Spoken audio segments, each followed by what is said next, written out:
नमस्कार दोस्तों, आज की कहानी है पत्नी की कद्र। तो चलिए कहानी को शुरू करते हैं।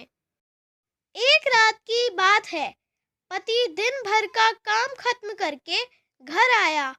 पत्नी ने रोटी सब्जी बनाई और पति को खाने के लिए दे दी। उनके बेटे ने देखा कि रोटियां तो बिल्कुल जली हुई थी।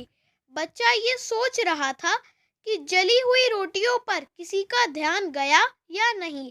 उसके पिता ने वो रोटी बिना कुछ कहे प्रेम से चुपचाप खा ली और बच्चे से पूछा कि बेटा, आज स्कूल का दिन कैसा रहा। उसने बताया कि आज का दिन अच्छा था, लेकिन कुछ प्रॉब्लम्स थी। पिता ने उसे यह समझाया कि किसी भी समस्या से डरना नहीं चाहिए, बल्कि उससे सीखना चाहिए। जब उसकी पत्नी का ध्यान रोटियों पर गया तो उसने देखा कि अरे, ये क्या, रोटियां तो जली हुई हैं। उसने अपने पति से इस बात के लिए माफी मांगी और कहा, मुझे सच में नहीं पता था कि रोटियां जल गई हैं। पति ने हंसते हुए कहा कि तुम चिंता मत करो, मुझे जली हुई रोटियां भी पसंद हैं, मैं रोटियां खा लूंगा।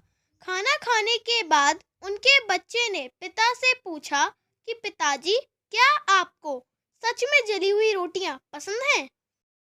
इस प्रश्न के जवाब में पिता ने अपने बेटे से कहा कि बेटा, मुझे जली हुई रोटियां पसंद नहीं हैं।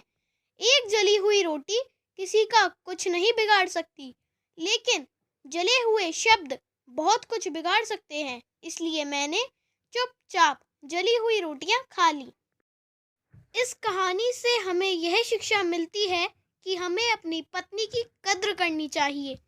पत्नी की इज्जत करने वाले पति बीवी के गुलाम नहीं होते, बल्कि वो एक ऐसी माँ के बेटे होते हैं जिसने उन्हें औरतों की इज्जत करना सिखाया है।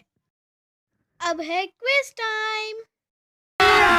अभी मजा आएगा ना भिड़ो। आज की दिमाग घुमा देने वाली पहेली है, ऐसा क्या है जिसकी एक आंख है लेकिन देख नहीं सकती।